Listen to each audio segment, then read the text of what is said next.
You have the right to remain silent.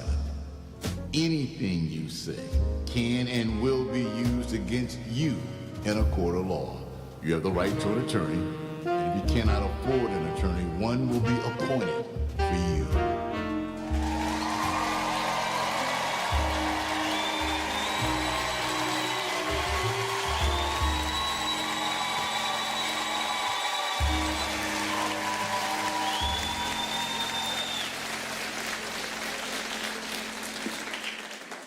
Hey.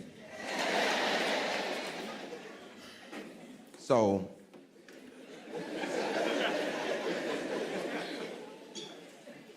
as soon as them doors close on that police car, everything that you've ever heard about being locked up comes to your mind right then. Everything you've ever heard. I'm sitting in that car because it's small. It's small. It's not even built for people to be back there. I'm a little dude. I'm 5'7".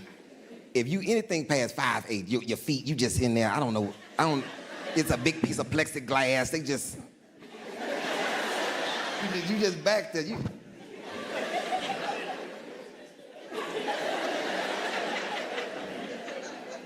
And it's so tight. I just laid down. And as I'm riding, hitting bumps on the way, I'm thinking about everything I've ever heard from a kid. My Uncle Mac. First thing I ever heard about being locked up, my Uncle Mac. Hey, man, motherfucker ever try you gonna bust they shit open. As soon as they say something, bust they shit open. For what? Because that's what motherfuckers do in the penitentiary. As soon as they try you, you bust they shit open. I say, but I'm 10. I'm not going to the penitentiary. I don't even like being on punishment. I know damn well I ain't going to the penitentiary. He say, shit, you don't know, nigga. You don't know. Now I'm in this situation. I'm thinking. Hey, what's good, Mr. Legend? What's And then good, you get to the JJ? county. You get How to y'all where they doing? gonna lock you up in the. It's a Sally, little Sally port they pull you into, and the big door go down, zzz, and you trying to look at your last little bit of freedom. And now you are in holding. And holding is dangerous than a motherfucker. Oh, holding is dangerous, man. And it's crazy because they not really checking people like you think. When you get arrested, they and then put you in the car, and then they get you to holding. And man, I'm in holding. It's a dude come up to me, hey, youngster. What's good? Youngster. Hey.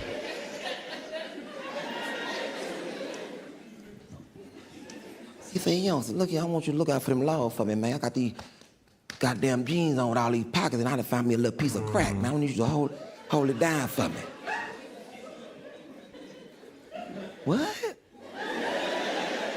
Hey, youngster, hold me, look here, watch the lawn for me, man. I done found me a little piece of crack in these goddamn Z Cavariches. What is this?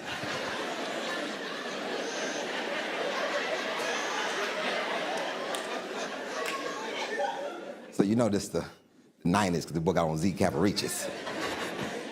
And I'm at the bars, and I'm looking for the law firm because he is smoking crack in holding. In holding. Got a lighter, everything. Just and I'm keeping my face outside the bar. I don't want to be affected. Ain't nobody else concerned about this boy smoking this crack in there. And as I'm sitting there thinking about everything, he's smoking crack, and I'm thinking, something came to my head. My partner, Troy. Troy, hey, man, motherfucking county jail. Wow, boy. It's fucked up in that county jail. And I'm thinking about what Troy told me, because me and my partner, Jeffrey, we at the park, and we see Troy. Troy come, what's up, boy? We like, Troy, where you been? Shit. Yeah, just got down to that county jail, boy. Just came out the county. 10th floor. Got the floor. Motherfucker be down there squabbling like a motherfucker, boy. And me and Jeffrey looking at Troy, we thinking the same thing. Didn't Troy What y'all up have to a today, though, goal? man? What y'all up to? Troy had a goal too. What's Now going it's just on an with empty y'all? space. And I said, Jeffrey, didn't Troy have a goal in his mouth? Jeffrey say, shit, Yeah. he say 10th floor. Glad the floor. I need to get a Motherfucker be haircut down there soon. squabbling. It's gonna happen soon enough, but He must have been it is losing like a what it is for motherfucker. right now.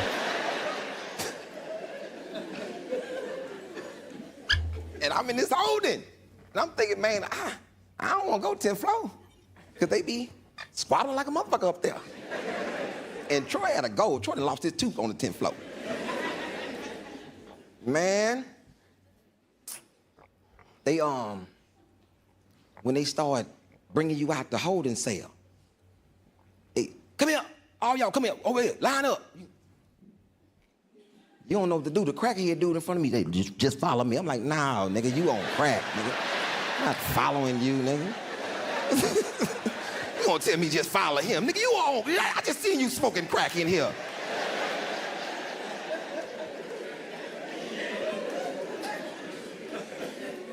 And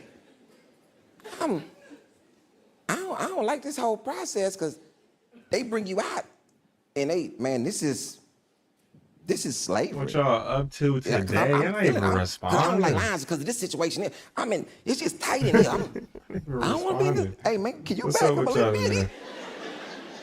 man? Come on out. Everybody stay there. Go take a shower. Go take a shower? With everybody? And they bathe you. They give you some clothes. And now they been assigned your ass a floor. And I'm sitting there. I don't want to go to the 10th floor, gladiator floor. They be squabbling up there. I want to get out. I want to get out. But in order to get out, you got to make bond. You got to go to the floor. Got to call somebody. Got to get on the phone. And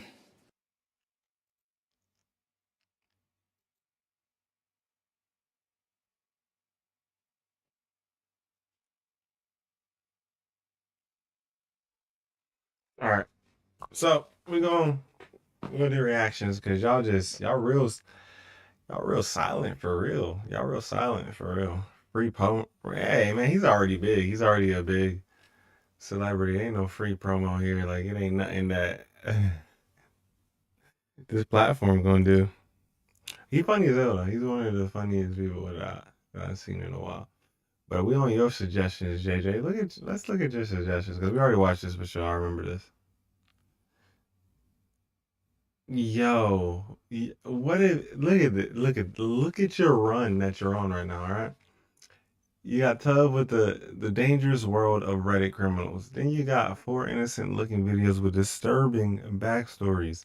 Then you got when gooning ruins your life. Last but not least, you have YouTube's darkest videos, part 6. Oh, got a little echo in it. Wait a minute, echo. Let me see. Oh, what's good, Ayana? I'm telling you, this mic is going crazy. Let's see. Y'all might hear hella echoes now, but hold up. Hello. Hello. I don't hear an echo.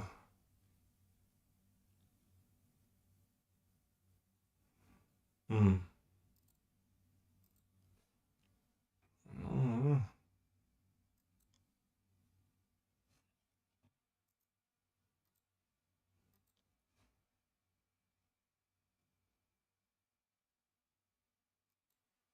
Mm.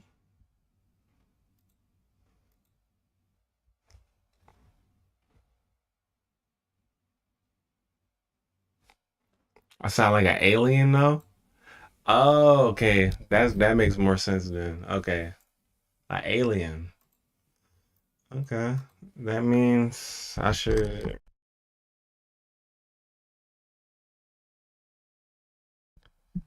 All right, how does this sound now?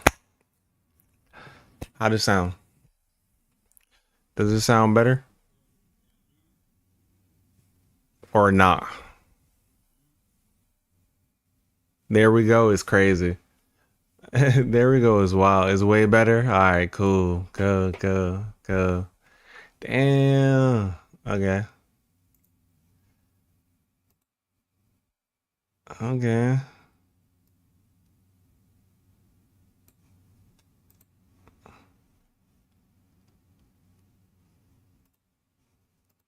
Bet. Bet. All right, let's get into these. I mean, I'm in a very chill mood. So, I mean, I guess it's good that we're having, I mean, this sounds like this is gonna be a depressing run right here. These 4 videos about to be depressing. What's the next videos after this? Okay. We about to get clipped off of this one, maybe. Okay. Okay.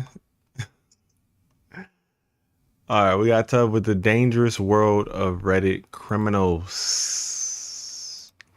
This video is for educational purposes only. It fits within YouTube's monetization rules under shocking content, as it shows light or moderately shocking content which is censored or shown in context for educational, documentary, or other purposes. So please don't take my check from me, YouTube. I feel you. Tub, you got 2 million. Like, you don't need to be begging like that. You don't got no sponsors? With 70 million daily active users and 510 million users each month, Reddit's community is a place We need the where one can return of find House Party information someday. on just about any I mean, we topic. can play But House with Party so if y'all many want to. users, there's bound to be Really, some utterly I don't disgusting know what else it is to From do. allegedly I would confessing literally to have to murdering look his up a wife, guide to on it, and allegedly I stealing don't. goods The on thing a is, I don't Turkish want to trip do in that. Bangkok, and ending I up in probably prison don't for a have to look year, at a guide, to but even it two probably brothers just be like murdering 2 one hours of another. not Join me knowing today what to as we take a do and look at just the searching dangerous around. world of Reddit criminals. So, Also, I want to make it clear that since this video is titled The Dangerous World of Reddit Criminals, we're not only going to be talking about specifically Reddit criminals, we're going to be talking about crime. does this nigga have a R tattooed on his face? A R squared? He has R to the second power. Look at this. What is on his face? That have anything to do with Reddit. Most of these topics, yes, are Reddit criminals, but there were some very unique ones that Reddit was involved in the crime. For example, solving a crime through Reddit, stuff like that will be in this video. Just End wanted it to in give a you guys loop of heads getting up. whooped by that one dude. No, we didn't end in Hey a guys, loop welcome again back to whooped by that another one video. dude. We If you don't ended know me, my name is figuring it Tub, out because and I remember I talk went about upstairs topics and I was usually ducking, from 30 minutes to popping them. an hour, just I laid enough like for you 7 to people enjoy out, a scrumptious meal, but I don't think that maybe was even the way to fall go. asleep to my So voice. Yeah, guys, I get it. I I don't have know. a soothing voice that you can fall asleep to, and you guys love telling me you fall asleep to my videos, which I'm completely okay with. It's great for my watch time. If you're not subscribed yet, that's okay. They fall asleep to the creepy, John. I can't fall asleep to the creeps and I guess I wouldn't have. because Okay, he Maybe I be could earn it by the middle of the video. having the Speaking of, wildest. this video gets very, very dark, so here's a fair warning. With that being said, let's get He started. be having the wildest stories. Carl Philip Harold. Many people actively take parts in online communities. They connect with others who share similar interests and even share knowledge and skills. One such well-known figure in sharing knowledge and skills in Reddit was Carl Philip Harold, born in February of 1981 and known online on Reddit as u/Carl H. This user was also a YouTuber, and a good one for that matter, as he was recognized for his educational content on technology and programming. Harold lived in Huntsville, Alabama, and with a strong background in computer science, he aimed to share his knowledge and help others, leading him to establish his online presence. His motivations seem rooted in a desire to make learning accessible and engaging. Carl uploaded his first video on July 8th, 2012, providing tutorials on coding languages and programming tips. Hello everyone and welcome to Higher Computing for Everyone, Lesson 2.1, Understanding Binary.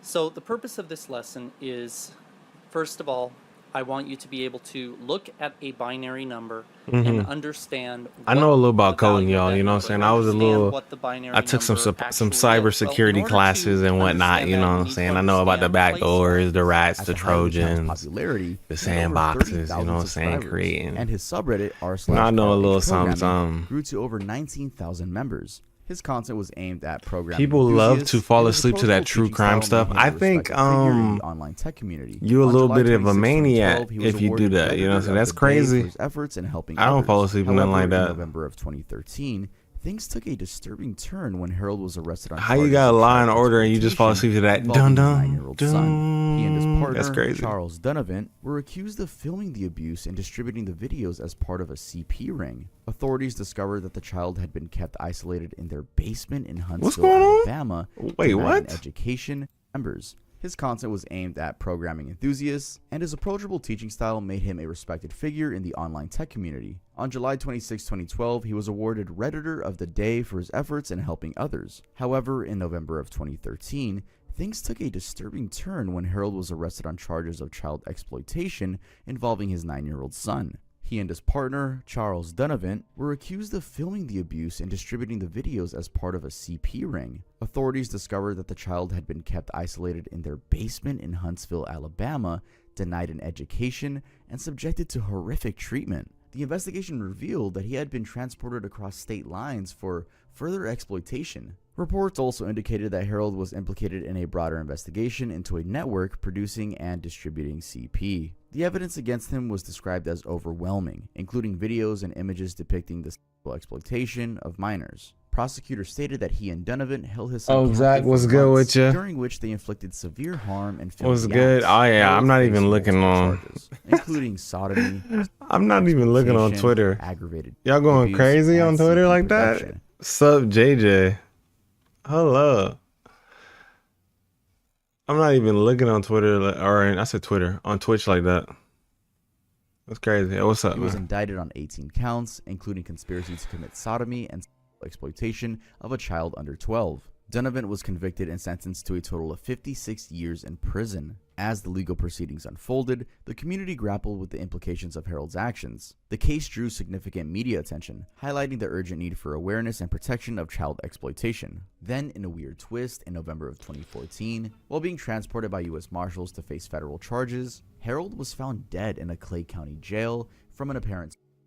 His attorney expressed shock, noting that Harold had seemed to have been in good spirits during their last meeting. Madison County Assistant District Attorney Jason Scully Clemens also expressed sadness, wishing Harold had faced justice instead of taking his own life. In the aftermath of his arrest, his online presence was quickly erased. His subreddit remains restricted, with low activity. Many of his followers were left in disbelief, struggling to reconcile the helpful persona he portrayed with the disturbing reality revealed by the investigation. Another thing I have to mention is that, probably in classic internet fashion, in 2017, a Reddit account claiming to be Carl posted again, stating, "Hi, it's me from heaven," and alleging that he had faked his death and was living in Russia. However, this was later debunked, and it was found out that that Reddit account had just been hacked. The posts were subsequently deleted and the account was banned, and almost all of Harold's videos have over time received a large number of dislikes, reflecting the community's reaction to the shocking revelations about his horrific actions. Reddit user may have revealed a key clue in the 1985 He would not go to heaven South after all Park that? murders. Listen, You need to contact if the the FBI Bible's to right be now. believed, as long as That he was the overwhelming accepted response from Reddit users in early 2023 Jesus as his Lord and after a Savior, and he mountain-made regretted post on everything he did, Confessions began he to could gain still go to traction. heaven. The So, post titled, "I know the person who possibly I'm committed trying an to tell you. unsolved double murder." But It also, quickly according spread to the across Bible, if he killed platform, himself, not because it was dramatic, but he's because definitely it not felt going to heaven. disturbingly real. In it, the user described in chilling detail a decades-old murder in a small-town park, a dying war veteran, and a secret that may have been buried since 1985. The Reddit user claimed to be a grocery store worker who had befriended his neighbor, a frail, cancer-stricken man who used to be a Delta Force officer. The two had a casual arrangement. The Reddit poster would pick up cigarettes and beer, run errands, and in return, the neighbor would share stories from his past. Most were stories about military service, trauma, and life after war. But then one day, the conversation took a turn. The man began telling a story from his teenage years. He described being adopted into a wealthy family in a small industrial town, living with a foster brother, and getting caught up in drugs and drinking like most people around him. According to the post, the neighbor had been infatuated with a girl in high school, his first real romantic relationship. One night, after spending time with her, he believed she You was heading just home, listening but to she Drake. had lied. Hey. Instead, she went to a local park. You must have to meet summoned me another then, boy, my guy. Someone the neighbor reportedly hated. The You must man have then summoned me described then, how he and 'cause his you know what I'm friends had gone to saying? that same park and discovered the couple alone in a car. What happened next is what sent Reddit into a tailspin. In his own words, the neighbor said, "I I went up to the car, shot her in the head with a 22, then Oh my shot him in the goodness. chest, so I Oh my yanked her right away. goodness. What is I wanted going him to sit on? there, bleeding, watching her die while I mocked him. The Redditor What? initially assumed it was some sort of sick joke or a fantasy the man made up, until the man showed him items, physical evidence he claimed that had been taken from the victim's car. That detail alone sparked comparisons to a real case, the 1985 Westside Park murders in Muncie, Indiana. On September 28, 1985, two teenagers, 15-year-old Kimberly Dowell and 16-year-old Ethan Dixon, were found shot to death in Ethan's car, parked at Westside Park. Kimberly had been shot in the head, Ethan in the chest. The scene suggested a targeted attack, but despite a long investigation and media attention, the case went cold. Over the years, the murders became local lore, something residents of Muncie remembered but rarely discussed. That was until this post surfaced. What drew even more attention was that, according to the Reddit user, the neighbor showed him personal belongings he claimed to have taken from the car, items that, according to multiple true crime documentaries and articles, had never been recovered. The Redditor, growing increasingly suspicious, went down a rabbit hole, watching documentaries and reading reports about the case. To his shock, everything down to a T lined up. Despite the eerie accuracy, the Redditor wasn't sure how to act. He emphasized that the neighbor had always been good to him, helping him out financially and emotionally. He also said the man was dying of 3 types of cancer and seemed to have nothing left to lose. But still, there were questions. Why confess to a random neighbor after all this time? And was it really a confession, or just an elaborate story created by someone who's obsessed with true crime? Some Reddit users urged the original poster to go to the police, but the post was deleted soon after it gained traction. However, an archived version remains accessible online. As of now, there's been no confirmation from authorities that any new investigation has begun. The Muncie Police Department hasn't made any public statements related to the post, and no arrests have been made. My thing is, like, if somebody confides in This you, is right? one of those stories. April Beavers. Somebody confides in, why do you, I guess, man, some things I guess really just weigh heavy on your chest, so you have to get it out somewhere, you know what I'm saying? So I guess I understand, like, he out here dry snitching whoever it is, but it is what it is, you know what I'm saying? Because if you're gonna snitch on Reddit, you might as well, like you said, go to the authorities. You might as well. Stories that's so horrifying it doesn't even sound real, but it is. And it all happened in a quiet neighborhood in Broken Arrow, Oklahoma. The mom at the center of it. April Bever was a 44-year-old woman with 7 kids. She was into homeschooling, parenting forums, and faith-based education. Pretty normal stuff. She was also active on Reddit under the username u/AOC The truth Mom, shall set where you she free. posted about science kits, budgeting The tips, guilt was and eating getting her them? kids ready for online school. I mean- But on the night of July 22nd, 2015, things took a turn no one would have expected. Police were called to the Bever home after a 13-year-old girl, Crystal Bever, made a frantic 911 call. She told dispatchers that her brothers were stabbing the family. When officers arrived, it was a massacre. 5 people had been murdered inside the house. April, her husband David, and 3 of their children. 12-year-old Daniel, 7-year-old Christopher. I mean, not to be racist in any type of way or form, but if you look at these people's eyes, they look like they would do something like this. I'm not gonna lie. Look at the eyes of, first of all, this man is soulless. He don't even care about what he did. You know what I'm saying? It don't affect him whatsoever. He happy about what he did. So it's like, this is crazy off a rip. You know what I'm saying? 7 kids. Yeah, it's crazy. The whole family, though. Expected. The whole Police were family called is to the like, Bever home after you- a 13-year-old girl. you don't got Crystal nobody Bever, else that you made a like other than frantic your other 911 brother? call. Like, She told out of all dispatchers that 7 her of brothers them? were stabbing the family. When officers arrived, it was a massacre. 5 people had been murdered inside the house. April, her husband David, and 3 of their children, 12-year-old Daniel, 7-year-old Christopher, and 5-year-old Victoria. And the 2 people responsible were April's sons, 18-year-old Robert Bever and 16-year-old Michael Bever. The brothers used knives to carry out the attack, and investigations later confirmed it was premeditated. No arguments or sudden outbursts, just months of planning. And it gets even darker. Their goal wasn't just to kill their family. That was just supposed to be step 1. Robert later admitted that they were planning a cross-country killing spree and wanted to be more infamous than the Columbine.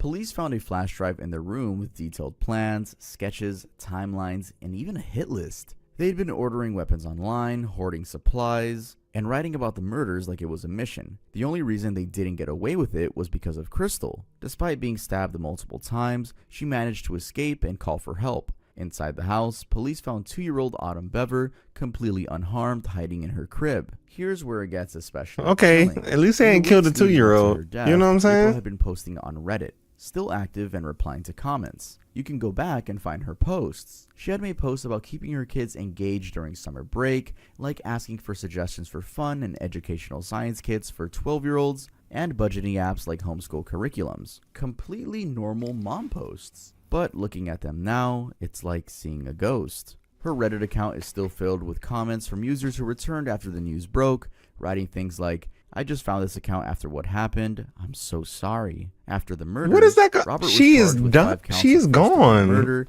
and 1 count of assault with intent to That's kill. not gonna do nothing He for pleaded her. guilty and received life in prison without parole. Whew. Michael was convicted and also sentenced to life with Oof. the possibility of parole after 225 years. Oof. Crystal was placed into 225 protective custody, years? as was Autumn, who was unharmed. The Bever family home was demolished After in 2017, 225 years? and a memorial park was established at the site to honor the lives lost.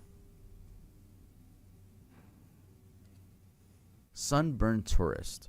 It's common for tourists to feel relaxed and carefree whenever they're visiting other countries. Maybe it's the warm weather, the excitement, or the temporary escape from daily life, but this mindset can sometimes make people feel untouchable. For one Reddit user, that ended up costing him a year of his life behind bars. In 2018, an anonymous Redditor, known on the site as Sunburned Tourist, shared his harrowing ordeal in an AMA titled, "I spent a year in a Bangkok prison. Ask me anything." He was a US traveler in his late 20s, already struggling with a troubled past marked by a failed relationship, years of heavy drug use, especially Valium, and mental health issues. At one point, he had even been in court 24 times in a single year. After his family Golly. intervened, he moved to London and briefly What? found stability working at a woodyard. But in no time, he felt like he needed a break, so he booked a flight to Thailand, a place he thought he knew well. In Koh Samui, Sunburned Tourist Vacation seemed to offer a much-needed escape. He rode a rented motorcycle,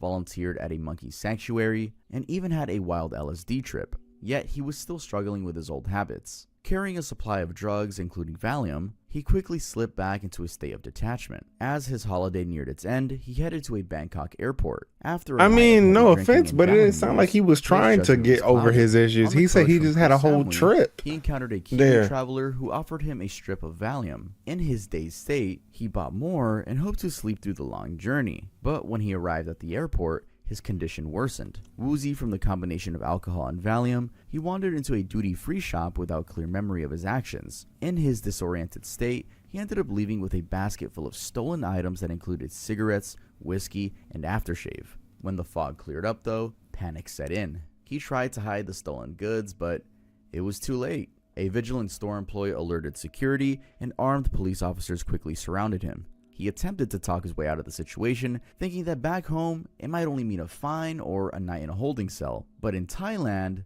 the legal system is unforgiving. After his passport was checked and the incident processed, he was locked in a holding cell. Despite contacting the British embassy, his family couldn't come up with the £7,500 needed for bail. Without a way to get out, he was transferred to the notorious Samut Prakan prison. Inside, the conditions were brutal. Shackled in 12mm steel chains, he endured the heat on overcrowded buses and was crammed into holding cells that reeked of sweat and urine. He spent days without basic comforts, surrounded by inmates, many of whom were struggling with their own drug addictions. One harrowing memory he recounted was during an oppressive bus ride, when he and his fellow prisoners screamed at the guards, pleading for the air conditioning to be turned on just to survive. As weeks turned into months, the full weight of the situation set in. With little hope of a lengthy appeal, he eventually chose to accept his fate. Sentenced to 2 years, Sunburned Tourist opted to have his term by admitting guilt. Even in that darkness, there were moments of unexpected humanity. A young translator intern once broke down in tears as she confessed her own past misdeeds while expressing deep sympathy for him. After nearly a year in prison, he was finally released. The ordeal left him with deep physical and emotional scars. You got He a lost free Beyond significant weight, Scared Straight cried more than episode. he ever This thought is way possible, that's and beyond spent Beyond countless hours Scared in Straight. That disbelief is over how his life had unraveled. yo. Sunburned Tourist answered hundreds of questions about his time in prison. Anything from what he ate to what other inmates were like to how hard it was to get back to normal life. Oh my His AMA God. gave a real and honest look as to how his life had changed forever. Oh my goodness. Aguirre Hassan. On April 28th of 2017, 22-year-old Melinda Vasilia was found brutally murdered in her Kitchener, Ontario apartment. She had been stabbed 47 times, Oh and my- what police quickly determined was a targeted attack. 47. The primary suspect was her 24-year-old ex-boyfriend, Aguirre Hassan. Shortly after the murder, he fled to the United States, setting off an international manhunt. In a chilling turn of events, Hassan turned to Reddit to post a detailed confession under the username RedAsBlue101. The post, titled "Wanted for Kitchener Murder, My Side," outlined his account of events leading to Melinda's death. In his post, Hassan claimed that after a few weeks apart, he and Melinda had reconciled. The two had cuddled, kissed, and talked about everything on the night of her death, but their reunion turned violent after Melinda confronted him about being with other women during their break. According to Hassan, she became enraged, grabbed a knife, and attacked him. He claimed he acted in self-defense, stabbing her multiple times in a state of shock and 47 fear. The post times, included though? photographs of Hassan and Melinda together, as well as screenshots of their final Exactly. text messages, which ended with Hassan arriving at her apartment and asking her to, quote, "buzz me up." In his account, he described the argument that led to the confrontation, including the claim that Melinda slapped him and then escalated to grabbing a knife. The post, which was later removed by Reddit, caused a media frenzy. Law enforcement officials immediately began investigating whether the post was genuine. They confirmed that Hassan was the prime suspect in the murder, and they continued searching for him after he fled to the United States. Police traced his movements to Erie County, Pennsylvania, where he was seen stealing a license plate from a vehicle at a Walmart parking lot. This plate was later found on his black 2016 Honda HR-V, which was originally registered in Ontario.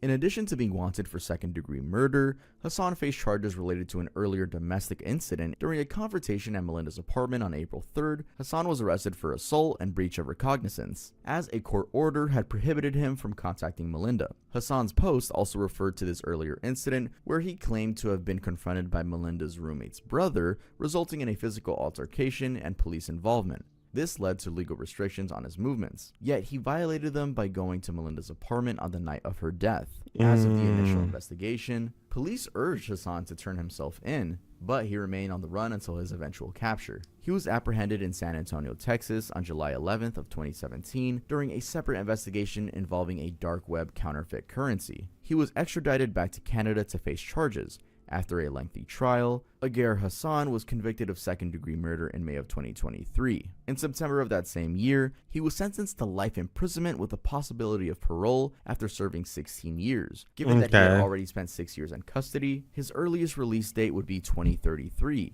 that being when he would be 41 years old. During the trial, victim impact statements from Melinda's family revealed the profound grief they experienced. Her mother described Melinda as "my heart, my soul, my best friend," emphasizing the emotional devastation caused by her daughter's untimely death. Salty Interaction 438. In today's digital age, platforms like Reddit allow users to share their thoughts, frustration, and opinions. While most posts are casual, these spaces can sometimes foster darker and more violent ideas. This is the story of user Salty Interaction 438, a 12-year-old from Vantaa, Finland, whose online activity would ultimately link him to a tragic school shooting in April of 2024. Salty Interaction 438 wasn't a famous figure on Reddit, but his posts started to get attention in smaller, darker communities. He often posted in subreddits like r/snappy and Suroi Matan, where people discuss controversial topics. He became known for expressing strong anger and disappointment with society. His posts often included violent thoughts and open hate for social systems. In the days leading up to the shooting, he made several posts that showed his growing anger and feelings about being ignored. These kinds of statements were common in his posts, just really showing frustration and resentment. His online activity painted a picture of someone increasingly disconnected from society, ready to take violent action. On April 2nd of 2024, the quiet town of Vantaa was shocked when Salty Interaction 438 carried out a shooting at Virtola School, targeting students and staff. Several victims were critically injured in the attack, which was quick and chaotic. The shooter's motive seemed to be to make people understand his pain and anger, a feeling he had mentioned in his final posts. After the attack, authorities linked his identity to the shooting and found evidence of his planned actions. His posts, full of anger and violent language, were not just random thoughts. Investigators later discovered his online activity closely matched the shooting, with many posts mentioning the violence he intended to carry out.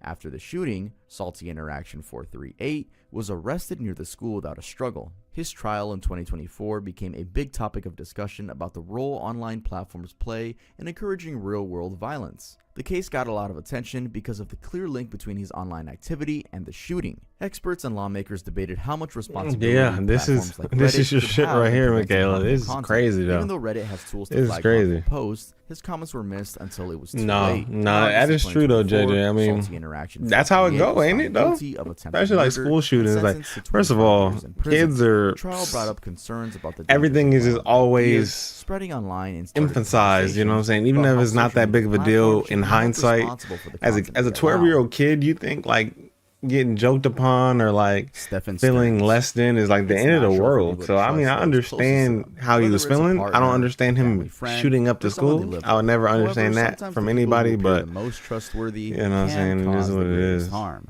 Unfortunately, this was true in the case of Stephen Stearns, a 38-year-old man from Florida who was charged in 2024 with the murder and SA of 13-year-old Madeline Soto, which was the daughter of his girlfriend. Stearns had been dating Madeline's mother for some time and was a frequent presence in their home. Madeline, a typical teenager, attended school, spent time with friends, and lived a life many would assume was safe and normal. But that vibe shattered on February 26 of 2024 when Madeline was reported missing. Her mother, Jen Soto, went to pick her up from school, only to discover that she had never arrived. For days, her family and authorities frantically searched for her. As the hours turned into days, it became clear that something far worse than a runaway situation was at play. Finally, after 4 days, Madeline's body was discovered in a wooded area in Osceola County. Initially, it wasn't clear who had been responsible, but as the investigation processed, all eyes turned to Stephen Stearns, the last person to have seen Madeline alive. Stearns told investigators that he took Madeline to school that morning,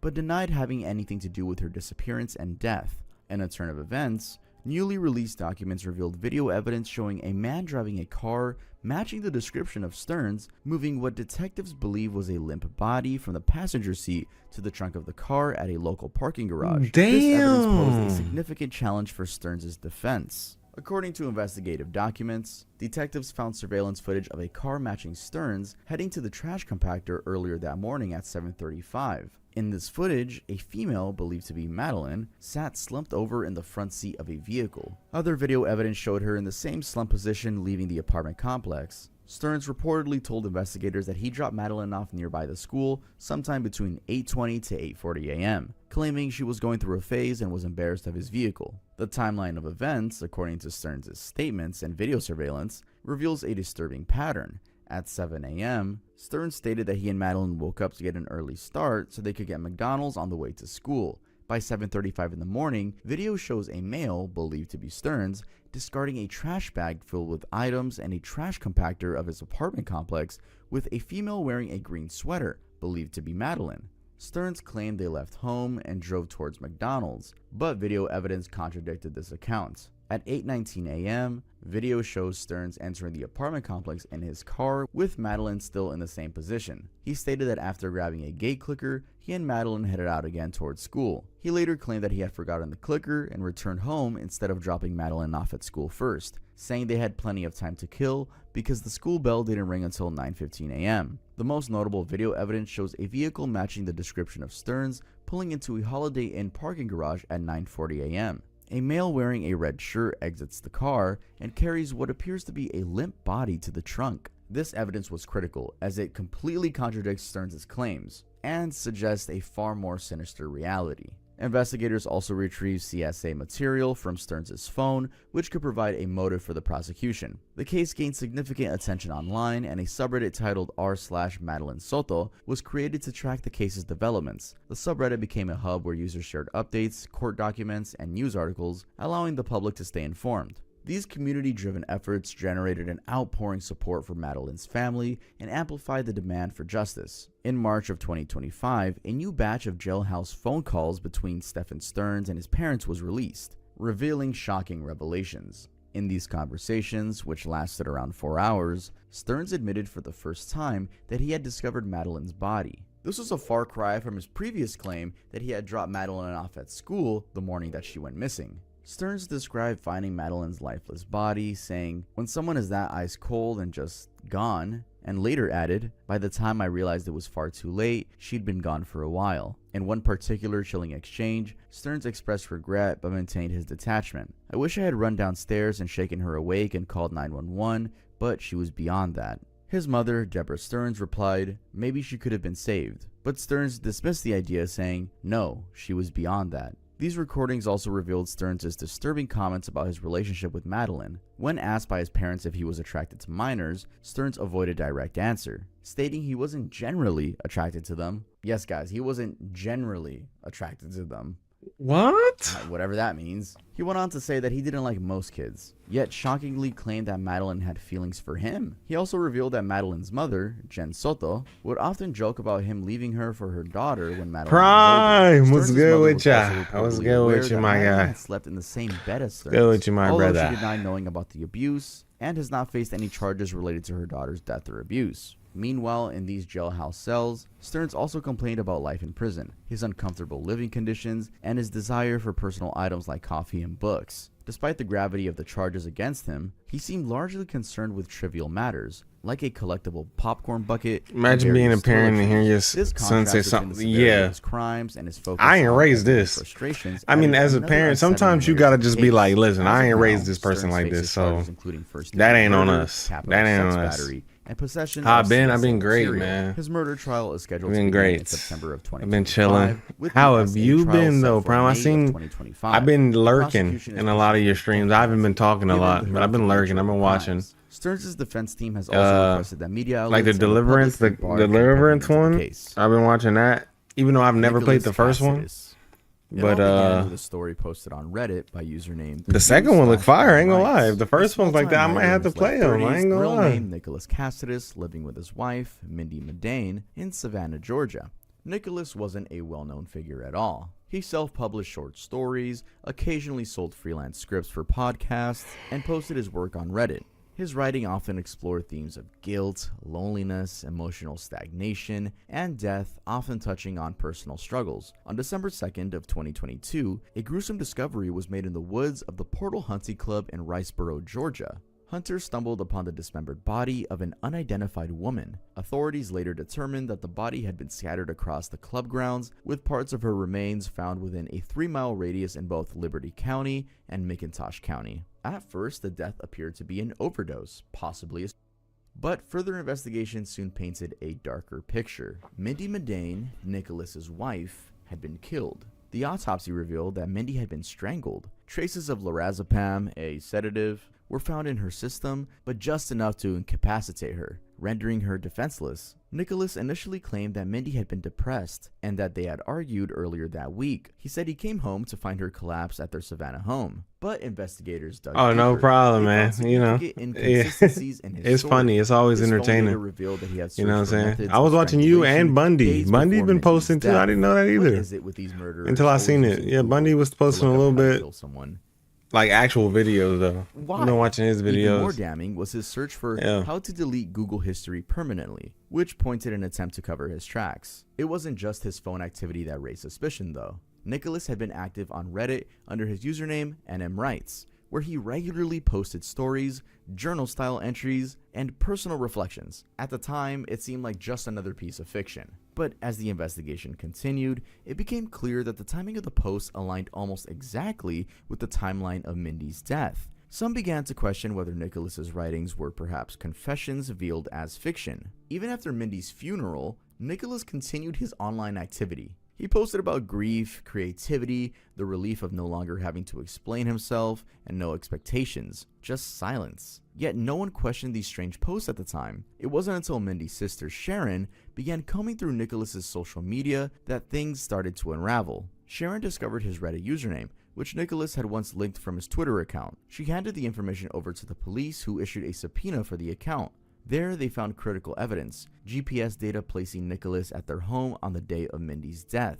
as well as browser activity tying back to his searches about sedatives and strangulation. As the investigation continued, law enforcement turned to genealogy DNA testing to identify the remains. It took several months, but on May 11th of 2023, Mindy's remains were finally identified. And on May 12th, nearly 5 months after Mindy's death, Nicholas Cassidus, aged 40, was arrested in Lancaster, Pennsylvania. He was charged with malice murder, felony murder, aggravated assault, tampering with evidence, and removal of body parts. Authorities have yet to uncover a clear motive for the crime, and the investigation remains ongoing. Nicholas had been living in Savannah at the time of Mindy's death, though it remains unclear why he was in he Lancaster working. when Hey, he you was know what I'm arrested. saying? That's He was good. denied bail, and That's as good. of now, the case is still awaiting trial, which is scheduled for August 4th of 2025. There has been no sentencing as of yet. Nicholas hasn't entered a plea, and his attorney status is unclear. That's going to be it for this video. If you guys enjoyed the way I explained things, if you guys enjoyed my voice while I was telling these stories, make sure to leave a like. Hopefully Not I in earned your particular. subscription. And if you guys are interested in my brand, it's named Exist. We have 3 designs over on the website. With that being said, I will see you guys next time I upload.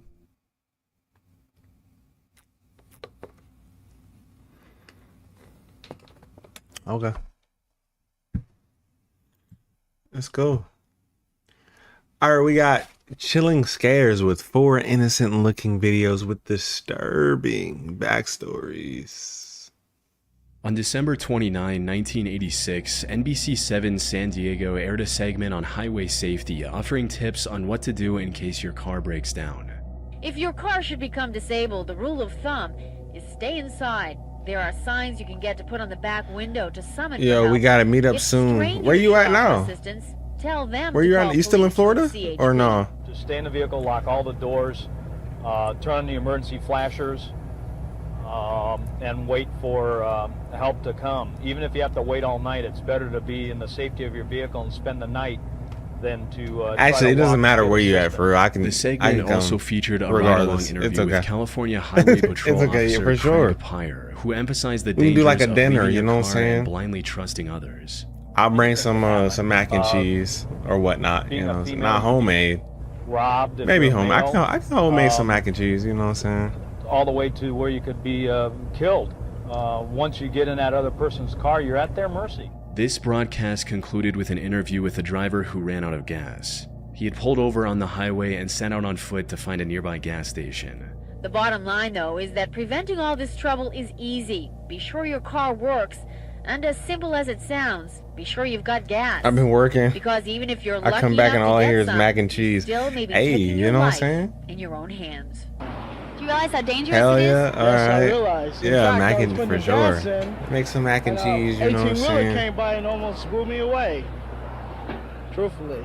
However, what seemed like an innocent public service announcement was, in reality, aired in response to a horrific Listen, I crime said- that hey, took place in San Diego just Prime, I 2 still got days the same prior. number. Just The victim of this crime was Kara just hit me Knott, up, a 20-year-old honors and, student at San Diego State University. yeah, we can talk. We She can talk. spent Christmas Day with her and family catch up a little celebrating bit the occasion and and set opening something up, presents. you know? After dinner, she made plans to spend the next couple of days with her boyfriend, Wayne Bautista. Wayne had severe flu at the time, and Kara wanted to nurse him back to health. So she drove to Good his woman house right and there. stayed there for the next 2 days. On the 27th of December at around 8 p.m., she called her father, Sam Knott, from her boyfriend's place to let him know that she was on her way home. The drive from Wayne's house should have taken about 30 minutes, but when 2 hours passed with no sign of her, Same her number? parents Alright, began cool. to worry. I'll hit you up At then around for 10 sure. p.m., Sam suddenly For got up sure. from his chair and said to his wife, "I'm gonna go find Kara." You know what I'm saying? With that, he drove to Wayne's house. Because I hoping that gotta Kara meet would the still be family. You there. know what I'm saying? I've never met the Unfortunately, family. Wayne I told gotta him meet that the she family. left soon So, after she called Sam, and he had no that idea would where she be was. that would be a good Members of her experience. You know? family and Wayne began Especially looking after for her all along the these route years. she It's should have been what? taken back home. However, despite driving 4 around years all now? night, 3 they found years nothing now, that could give Prime? them any Oh my insight into goodness. her whereabouts. And I Kara never had met him. It's vanished crazy. without a trace. That is until 5:15 a.m. when the family decided to drive down the Mercy Road exit ramp off of I-15. There, they found Kara's white Volkswagen Beetle. The driver's side window was halfway down, the keys were still in the ignition, and all of her belongings were still in the car. But there were no signs of Kara herself. The family reported this find to the police, who quickly began searching the area. Not long after this search began, they found Kara's lifeless body 70 feet below a nearby bridge. Golly. Later medical examination of her body revealed that she had rope burns around her neck and a mysterious round injury above one of her eyes. This, After a like, all complete these stories, especially like the recent ones of like people getting murdered and like people's bodies showing up under different, this makes me think, can there ever, which I don't want to happen, y'all, I don't want it to happen, but can there ever be like another super, it sounds so wrong if I say it like that, like can it be like a super successful serial killer in this day and age? Like, could somebody constantly get away, or like even get tried on trial, get off, and then constantly murder people without them getting caught? Like, I'm talking about, like, if you're talking about back in the day, it was strings of bodies, like 20, 30, 40 bodies that these people was catching before they even got caught. Could you even have a serial killer like that nowadays? You would have to be like the smartest person alive to be like, even have a chance as a serial killer nowadays. You would have to know how all the technology of the law enforcement work. You would have to know what every angle, every camera that's on the block. You would have to like know the person's schedule, and I don't think there could be a successful serial killer in this day and age. Analysis of her injuries, the coroner Successful, like they got a job, it's crazy, but being thrown, you know, y'all know what I mean. Other than these injuries, there were no signs of anything being done to Kara. This made it extremely difficult for investigators to pinpoint the killer's motive behind this horrific crime. There were no signs of someone else being in the car either, which also made it difficult to determine why she would drive off the main highway down an abandoned exit on her own. Kara's boyfriend was the last person who saw her alive. This made him the lead suspect in her murder, but he was soon cleared of any suspicion since he was at home recovering from the flu when the crime happened. The only clue investigators had left was a receipt from a Chevron gas station about 15 miles from the crime scene. Kara likely stopped there on her way back. Unfortunately, most serial killers normally have super high IQs, leaving investigators with that's a fact, Prime? Look next. Without any other options, investigators is that a turned to the fact? media and broadcasted Kara's disappearance. They using their talents for evil. Then that's crazy. I didn't know that. If that's a fact, I did not know that. This also included the segment on highway safety with Officer Craig Pyre. Luckily, after these segments aired on TV, the Associated Hotline quickly received over 24 calls from women. However, I mean, that makes sense. Then I mean, you'd have to be. These calls uncovered a lot of people get away. They said that with a lot of stuff, but when it gets to like stuff like killing, I don't think too many people get away with it. According I think to these in women, this day and age, people get caught more than they get away. Get in their passenger seats.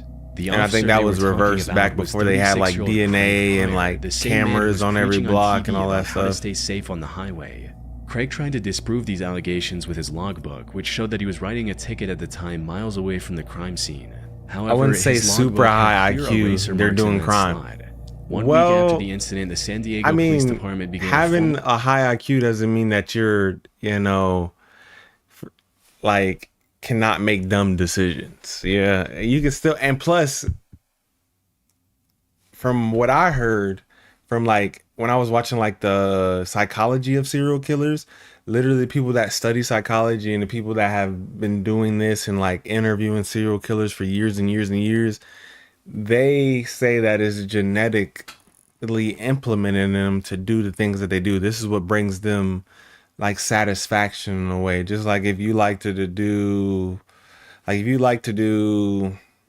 don't know, like basketball, and then you get euphoria and you get like a sense of joy from playing basketball, it'll be the same for them. So it's like, I'm not saying they getting pardoned, because there ain't no way that you is getting joy from killing other people and non, like, it's just crazy. It's just crazy that people can be born in that type of way to want to do that. It's just crazy. Investigation with Craig as the lead suspect, and it didn't take long for them to find mountains of evidence that proved his involvement. While searching his car, investigators found a yellow rope which was just as thick as the marks on Kara's neck. Like, for it to be genetic which matched is the a scary thought. Eye. However, the piece of evidence that sealed the deal was a golden fiber investigators found on Kara's sweatshirt. Forensic analysis of this Because I was fiber looking at revealed that something, it was and they were like, identical to it's the not gold fibers in too the patch different on from like Craig's somebody uniform. getting addicted By to this point, drugs. it was clear Craig was the You know one what I'm saying? Like responsible once for they this do it crime. once, However, he it's a remained wrap. adamant Like that he was they innocent. can't think Despite all about the anything evidence and else. the They can't testimonies from even over 24 women, fathom their life investigators to in a piece different together way, what might have happened that night. like of As not the story killing goes, people. Craig saw Kara Like, driving alone and if it's like decided that, to pull her that's over down the Mercy Road exit, just Oh like my he had done goodness. with dozens of women before. However, instead of going along with him, Kara decided to fight back and maybe even threatened to file a complaint against him. That's when he lost control and hit her with the flashlight in his hand. Upon realizing what he had done, Craig now had two choices: let Kara go and risk ruining his career, or make sure she never talks to anyone again. Craig chose the second option. After strangling her with a rope, he put her on his car's hood, drove up the bridge, and threw her off the side. On January 16, 1987, Craig was arrested from his home and later sentenced to 25 years to life in prison. He's since applied for parole twice, but was rejected both times and is still behind bars. It's still crazy to think that Kara's case might have gone unsolved if Craig hadn't agreed to do this now haunting video interview. An interview he did where just days before, he had committed the murder of Kara Knott. On June 2nd, 2016, a woman named Christina Kellen posted this video of her pet parrot talking like a human.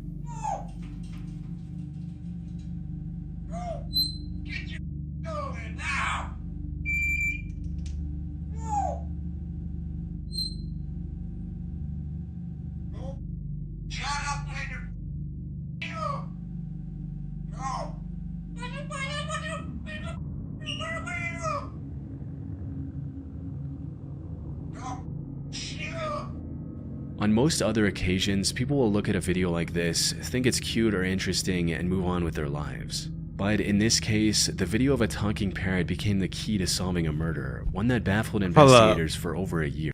Okay, let's see this.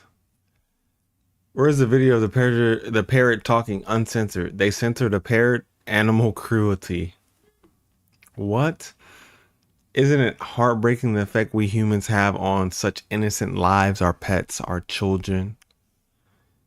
It was so traumatic that even though this happened once, the bird managed to completely reenact the key whole. to solving a murder, one that baffled. Poor little bird. Parrots are so intelligent and very sensitive to traumatic events. How awful I had to witness this. Investigators for over a year. Parrots repeating what happened that day. The fact they tried to copy their 7:30 voice. a.m., a woman named Connie Ree heard gunshot sounds from her neighbor's house across the street in Sand Lake, Michigan. But she didn't pay much attention to it, since the neighbor, 46-year-old Marty Durham, regularly hunted in the area. Getting snitched on for your crimes by friends with Marty a and his parrot wife is Glenn, crazy. and were familiar with the couple's habits. True. However, later that day, Keith notified Connie and told her that Marty wasn't answering his phone calls or text messages. So after finishing her work, Connie went out to the Durham house to investigate. The doors were locked and no one answered when she knocked. She assumed the couple wasn't home and went back to her house. But when an entire day passed without any word from Marty or Glenn, Connie became concerned and decided to check on them again. This time, she noticed that one of the doors was unlocked and went inside. At first, she found the living room, which was a complete mess. It looked like the place had just been robbed. However, nothing could have prepared Connie for what she came across next. As she entered the master bedroom, she saw both Marty and Glenn lying on the floor, covered in blood. She immediately ran outside and called for help. A group of firefighters was already nearby and rushed to the scene. After taking note of the situation, the first responders pronounced that both Marty and Glenn were already dead. Both had bullet wounds on their bodies, and judging from the state of the rest of the house, it looked like a robbery gone wrong. But before they could begin investigating who the supposed robber was, something completely unexpected happened. About an hour after the initial report, a police officer who was on the scene noticed that Glenn looked like she was breathing. He walked up to her to check for a pulse, and that's when she opened her eyes and sat up straight despite having a bullet wound behind her ear. She was taken to the hospital for treatment. Miraculously, her wound wasn't lethal, resulting in her surviving the incident. Marty, however, wasn't as fortunate. He was shot 5 different times and didn't make it. Back at their house, investigators found a Ruger new model revolver under a couch in the living room. They also found several cartridges and 1 unused bullet for this revolver on the couple's bed. Investigators believed that this was the weapon used to shoot both Marty and Glenn, but they didn't find anything that could help them locate the supposed intruder. Without any other options, the police began investigating Marty and Glenn in hopes of finding potential leads. That's when they made a chilling discovery. Wait, Glenn's phone records showed that on May... Because he got 5 bullet wounds and she got shot 1 and it was 1 that was left unshot. That don't add up. That don't add up. 11th, 2 days before Marty's body was discovered, she texted her mother saying, "Love you, sorry."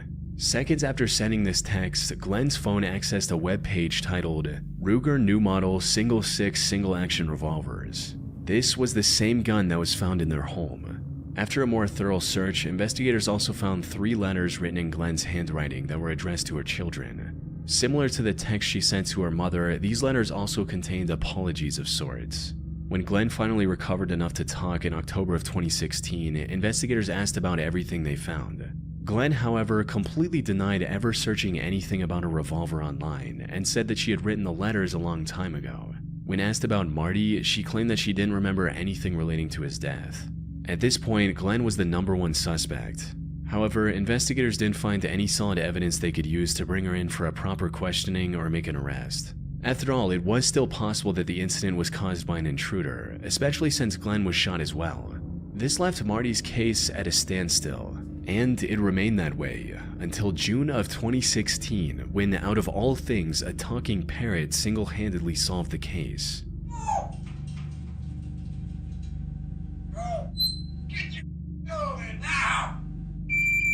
You see, the African gray parrot in this video was named Bud, who originally belonged to Marty. He was later handed over to Marty's ex-wife Christina after his death.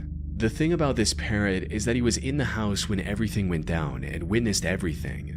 For those who don't know, African gray parrots are among the most intelligent parrot species. They're great at imitating human speech and even understanding the meanings of some words. They're also more likely to repeat what they heard during a high-stress situation. This is why, while in the care of Christina, Bud kept repeating what he heard on that day over and over again. Probably about a month or so after Bud got here, I would hear him scream and squawk, and it would happen a lot at nighttime. But then one day, literally, he just kept going over and over again, the same and it sounded like 2 different voices.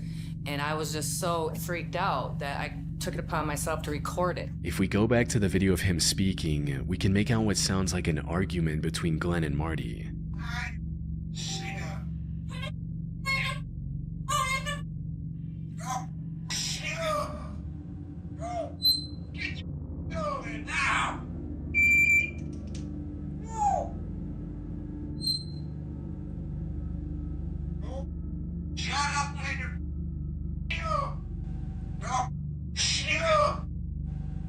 Put simply, there was no intruder. Glenn and Marty had an argument where she was yelling and likely had a gun pointed at him. Now, while this video gave necessary insight into what went down, there was no practical way to use a parrot for testimony and convict Glenn. However, this gave the investigators the confidence they needed to pursue her more intently. They took a DNA sample and later discovered matching DNA on the Ruger revolver, the supposed murder weapon. Further interrogation also revealed the whole truth of why she did what she did. Apparently, Marty had been on disability ever since getting in a car accident a few years back, but he was able to make ends meet by illegally selling his prescription narcotics. He left Glenn in charge of the money he made from his drug business so she could pay off important bills like the house mortgage. Glenn, however, wasted much of this money on gambling and kept lying to Marty about the mortgage payments. Marty eventually learned the truth when the bank announced that it would foreclose the house on May 12, 2015, the same day Glenn shot him to death. Rather than facing the consequences of her own mistake, Glenn decided it was better to orchestrate a robbery gone wrong and take her own life. In the end, Glenn was arrested on the 24th of June 2016 and was later sentenced to life in prison for a crime against her own husband. On November 18, 2011, at 4:35 a.m., Sydney Fire and Rescue Services responded to an automated fire alarm at the Quakers Hill nursing home. The fire was nothing short of a complete tragedy. As things started calming down, news outlets conducted interviews of the people that's involved. crazy. That's this crazy. included Roger Dean, a nurse who was on duty at the nursing home when the fire erupted. Hi, I'm Roger. I'm one of the nurses, and there was a fire, and I just quickly did what I can, get everyone out and the smoke is just overwhelming. But, you know, we got a lot of people out, so that's the main thing. They're saying that there's still people unaccounted for. What's happening there? I'm not sure. The deputy is, she's got the list of people there, and yeah, it looks like there's still probably a few people, and the people are trying their best to get everyone out at the moment. Yeah. By the time responders arrived at the scene, the fire had already engulfed a large portion of the building. According to later reports, the fire burned so intensely that even with full protective gear, some firefighters struggled to get close to the flames. What made this already dire situation even worse was that the burning ward housed bedridden dementia patients who were completely unable to escape on their own. Outside, rescue workers could hear the desperate cries for help, but were powerless to act because of the extreme heat. Despite these difficulties, they managed to get over 100 residents to safety. Among those trying to help, however, was Roger Dean, who rushed in to secure vital medication records before firefighters stopped him from going back into the flames. This man was hiding a disturbing secret beneath the surface. As it turns out, Roger was the one who started the fire in the first place. It all started with him stealing prescription medication from the nursing home by the hundreds. Just a day before the fire, security cameras caught him accessing the medication closet 36 different times during his shift to steal pills and capsules. However, his luck ran out when other staff members at the nursing home noticed the missing medication and reported it to the police. At this point, Roger knew it was only a matter of time before he got caught. So he came up with the horrible idea to start a fire and steal the medication records during the chaos. And while he managed to execute this plan successfully, the fire also resulted in 11 elderly residents losing their lives to the flames. After he was arrested, Roger came up with the most bizarre excuse to explain his actions. It was like Satan saying to me that it's the right thing to do. In actuality, there was no Satan or demon telling him to start the fire in the nursing home. He was just a prescription meds junkie who committed a horrendous crime while trying to cover his tracks. Later investigation even uncovered footage of him admiring his handiwork on the morning of the fire. The seemingly innocent video of him being interviewed now carries a much more disturbing tone. He stood trial in the Supreme Court in May 2013 and was given a life sentence without the possibility of parole for 11 counts of murder. On May 16, 1992, Mexican singer-songwriter Chelino Sanchez gave one of his best performances to date. It depends. It depends. If he wasn't in his right mind when he gave that interview, then he probably wasn't really feeling nothing but like exuberance, right? But if he knew what he was doing and he gave that interview, yeah, he was definitely nervous. He was definitely... You seen this one. Oh, like you seen this out there in the world? What's this one? On May 16, 1992, Mexican singer-songwriter Chelino Sanchez gave one of his best performances to date. Okay, Chelino. This one is a classic. Oh, okay. He performed many of his popular songs before ending the concert in spectacular fashion. The fans loved every second of it. Little did they know at the time, this was going to be the last time they would ever see him perform.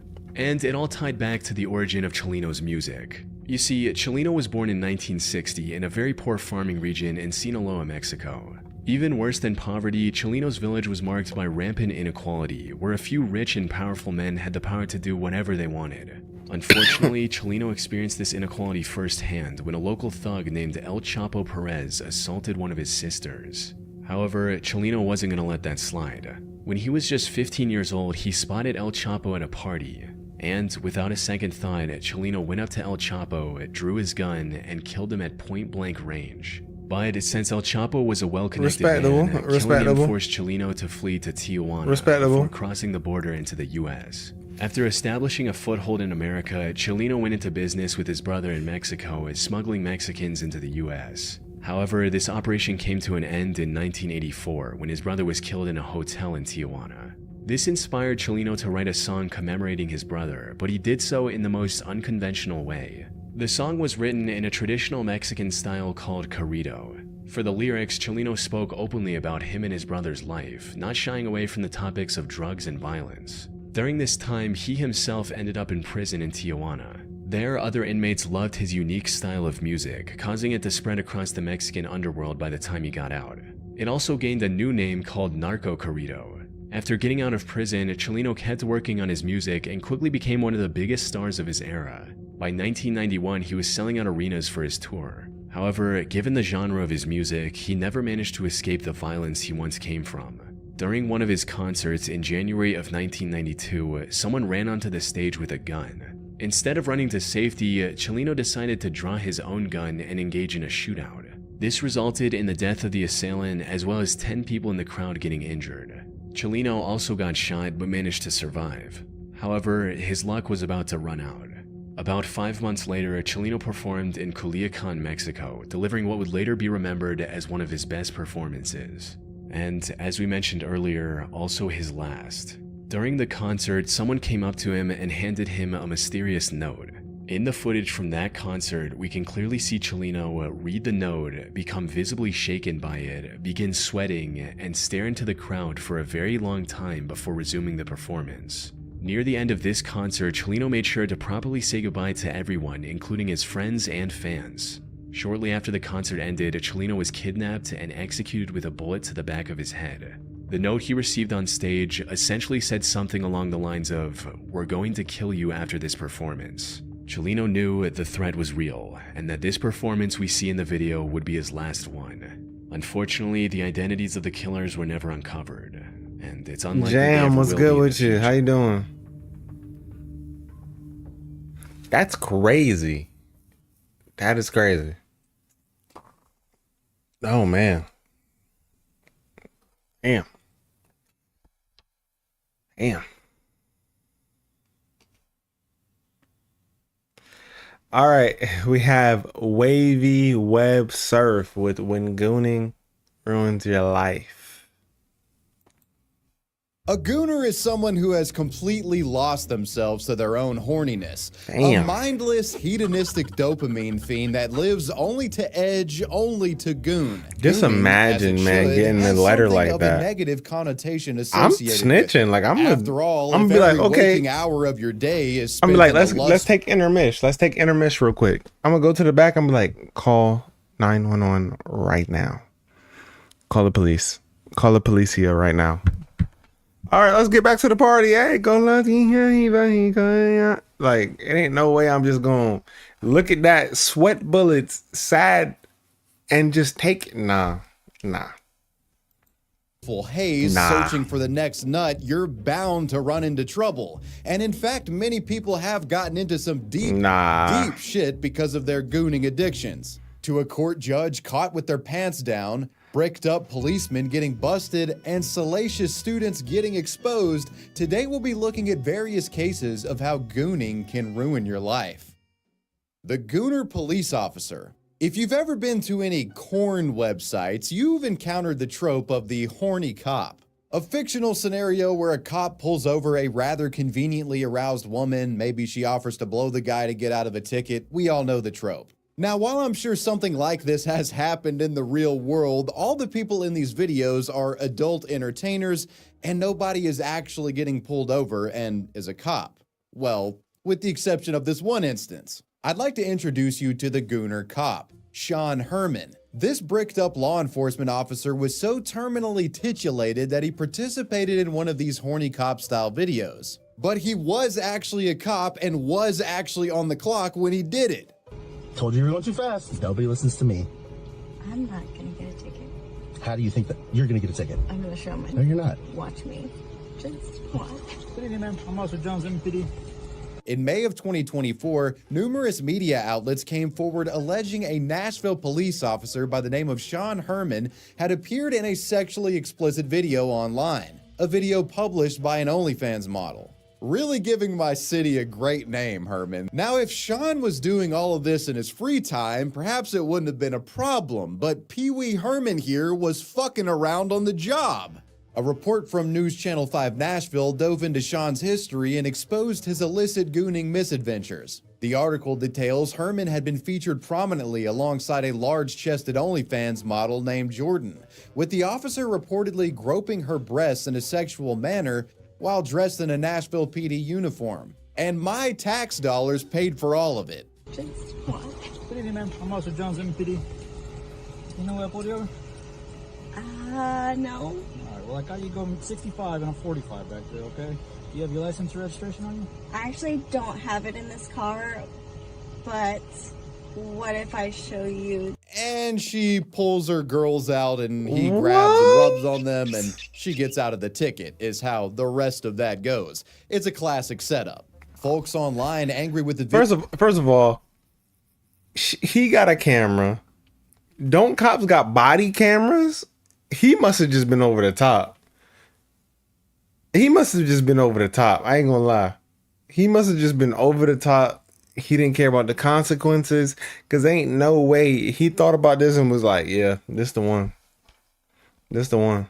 Video potentially having an on-duty cop managed to ascertain where the deputy feature worked after Sean accidentally showed part of the Nashville Police Department logo when part of his shoulder popped into frame. His squad car was also briefly shown in the video as well. People called Nashville PD and asked them to investigate this potential Class A gooning incident. If you look closely on the top right-hand corner, you'll see the officer's shoulder and just a sliver of what appears to be the Metro Nashville Police patch. Sean got to stop and frisk an OF model, but with misconduct allegations coming to the surface, the man soon found his body of work facing a hands-on investigation. After being identified as the booba-grabbing policeman, Herman was subsequently investigated and fired, ending his 3-year stint as an officer. In response, a police representative named Don Aaron stated, "That was one of the most outrageous, disrespectful acts that a person here could do. By disrespectful, I mean to all the Metro Nashville Police Department employees and this agency," unquote. Don was probably just mad he didn't get a handful. While most focused on Sean's firing around this time, there were some online curious to know what Jordan, the OnlyFans chick, thought about this situation and how the infamous video came to be in the first place. These questions would be answered when Outkick, a sports-oriented news outlet, decided to interview the woman over direct messages. When asked about how this came to be, she said, "I met the officer a while back in person for a few moments, and one day he saw me on Reddit and reached out about potentially filming a full video at some point in the future. Obviously, we've all wondered if flashing cops would get you out of tickets, right? Every guy/girl has joked about it, so I thought it'd be funny. Pasta, why you gotta say my whole government though? Elaborated that the What's clip good was with only you? filmed as a promotional stunt in an effort to boost her popularity, with it only ever being posted to her Twitter and Reddit accounts. She made it clear that there wasn't a longer cut of it as many assumed, because, there was like a fuckload of people looking for this video. Missed opportunity, I guess. Jordan continued more, saying that she hadn't expected for anyone to piece together where Sean worked and felt bad about what had happened. The well-endowed model also said that in light of Sean's firing, she had given the Gooner cop a month's worth of salary as a show of good faith, adding that she thought he would do well in the adult film industry. I'm sure that's the last thing bro wanted to hear at the time. And things only got worse for Sean Herman, as the Nashville Police Department made a statement giving an update on the matter at a later date, confirming that the gooning incident would in fact be a criminal matter. In the statement, Nashville PD confirmed that Herman had not just been in uniform at the time of the video's filming, but was actually on duty during the groping. Because of this, he was arrested on felony charges of misconduct, with his bond being set at $3,000. Later in August, News Channel 5 Nashville once again reported on the absurd case and gave final details surrounding the resolution of this whole ordeal. In their article, they revealed Herman had posted bail and managed to avoid serious jail time, though his police certification was suspended. Because of his participation in this brain-dead Gooner stunt, Sean Herman's police career is most likely over, if not extremely damaged. When participating in an OF model's promotional video as an on-duty policeman gets you fired, it's a great example of how gooning can ruin your life. Something else that could just as easily ruin your life is having your identity stolen. As you're watching this video right now, your full name, email, phone number, home address, and date of birth are likely floating around on the web, and you have data brokers to thank for that. Data brokers operate online, collecting and selling information that you've submitted to the web over the years to the highest bidder. Having your information just floating around on the internet like this is a huge privacy concern and puts you at risk for identity theft. Thankfully, today's sponsor can help you get rid of that stuff. Incogni does the hard work for you, tracking down the data brokers who have your info online, and they submit information removal requests on your behalf. When I signed up for Incogni, I was shocked to find how many data brokers were peddling my information and how much of it was out there. Incogni identified 245 instances of my personally identifying information on the web, and they sent requests to take down each occurrence. Within days, they got my info off the internet for good, and many of the data brokers were compelled to add me to a suppression list, meaning that they won't be able to get my data in the future. Guys, I'm telling you, you will be surprised how much information of yours is out there when you run your first scan. It's truly an unsettling discovery. Take back your data today with Incogni. Use code WavyWebSurf and click that link in the description to get 60% off an annual plan. Now, let's dive right back into the gooning. Skip the sponsor. They gotta get their money. Why you want to let them get their money though, TJ? Tragically ends your life. Let them get their shit And off. what has become the ultimate cautionary tale showcasing the darker elements of gooning. Next, I'll be telling the harrowing tale of the goonicide. No. When a man is caught on camera gooning in public, the online backlash becomes too much to bear. The story of the goonicide all begins on January 8th, 2025 in the drive-thru of a Bikini Beans location in Tempe, Arizona. For those unfamiliar with the establishment, Bikini Beans is a chain of coffee shops with a gimmick similar to Hooters or Twin Peaks. Think mostly young female staff dressing up and revealing outfits, cleavage showing, cheeks peeking out, you know. They serve coffee wearing bikinis.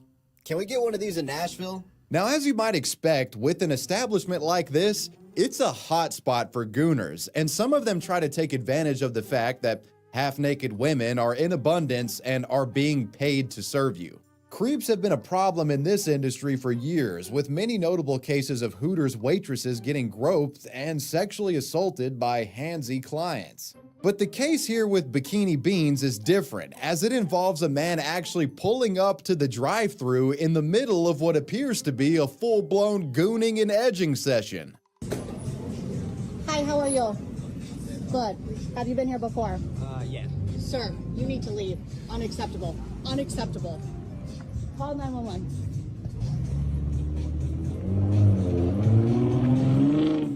Pulling up with his dick and balls on display, this diabolical drive-thru degenerate indecently exposed himself to this woman. For sexual gratification, to satisfy a twisted kink, whatever the case, she caught him on camera doing so. Realizing this, his smugly cheerful expression is rattled to one of intense fear. Being caught red-handed, he sped off, regret hitting him like a sobering rush of post-nut clarity. And sadly, this wouldn't be the end of the humiliation for the Bikini Beans gooner. This is the what video filmed by the employee. This is what I thought. Why was she recording in the first place? She had to be a part of this. It's no way. It's not how you even know just to record like this. Was soon posted online and went viral due to its shocking and baffling premise. Tweets discussing it garnered tens of thousands of likes, and for about a week, this video seemed like all anybody was trying to talk about online. In many ways, the incident brought the word gooning itself to the mainstream, and the man in the video became a symbol for the gooner lifestyle, if it were. You know, just fully embracing one's hedonistic desires and letting those primal urges take over, no matter the consequence. It was a humorous little viral moment, but questions remain. Who actually was this now infamous pantsless individual, and what happened to him? Well, the answer to that question was more tragic than anybody could have expected. On January 13th, 2025, just 2 days after the Bikini Beans gooner video was initially posted, a screenshot from a local Facebook group surfaced, claiming that the man featured in the video had actually offed himself after being caught and exposed for gooning in public. And this was no baseless meme or rumor, it was actually true, and police had become involved. As it turns out, the man was a 27-year-old named Nautica Malone, and he surprisingly had a wife and family. A TMZ report gives greater detail on the timeline of events. The report claims on January 8th, Malone had pulled up pantsless to the drive-thru at Bikini Beans. An employee suspicious of the nudity told a manager. Staff alleged that Malone had even begun masturbating inside of his vehicle. So it seems like they kind of knew something was up beforehand, which explains the filming. As far as I'm aware, the first instance of the video itself being posted to the web was on January 10th. And according to reports, on January 11th, Nautica Malone drove to the city of Avondale, Arizona, and took his own life by gunshot to the head. Malone would later be found dead in his vehicle, which was parked in the lot of the Tullison Crossroads shopping plaza. Police body cam footage shows deputies investigating the aftermath. Sir, please just stay over there.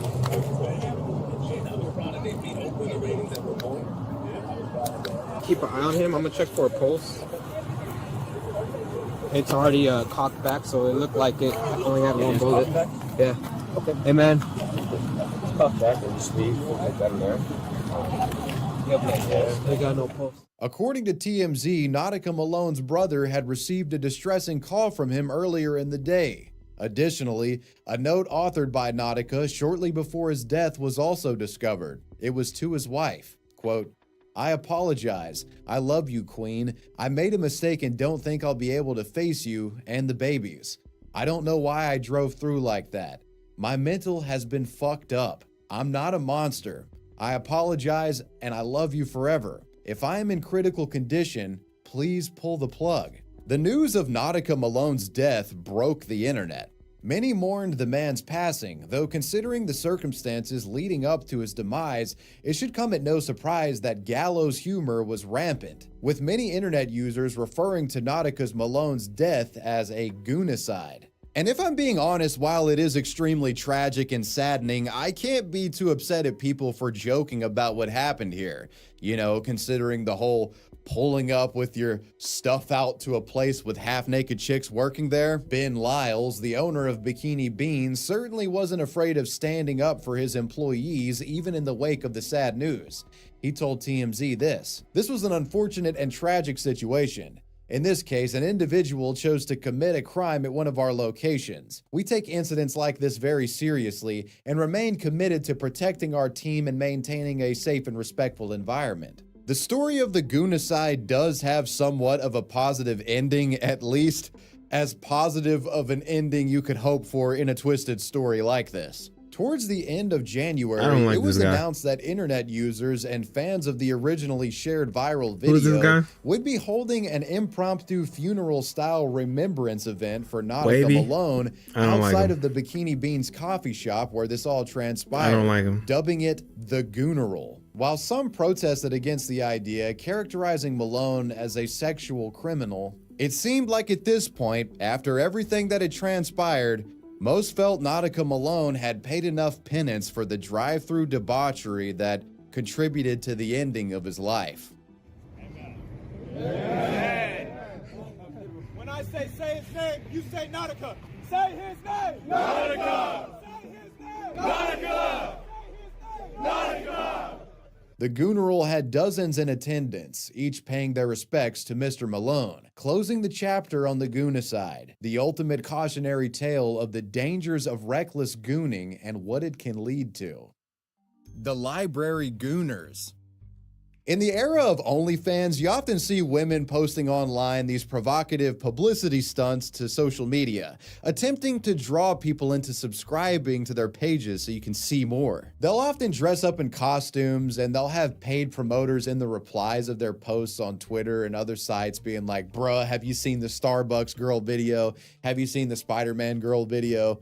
Or, you know, they'll just post stuff like the cop video we discussed earlier. It's obnoxious, but believe it or not, before OnlyFans, this stuff was even more egregious and at times illegal. Which brings us to the case of Library Girl, a woman who gooned in a public library for attention, only to be later put in handcuffs, and not ones for like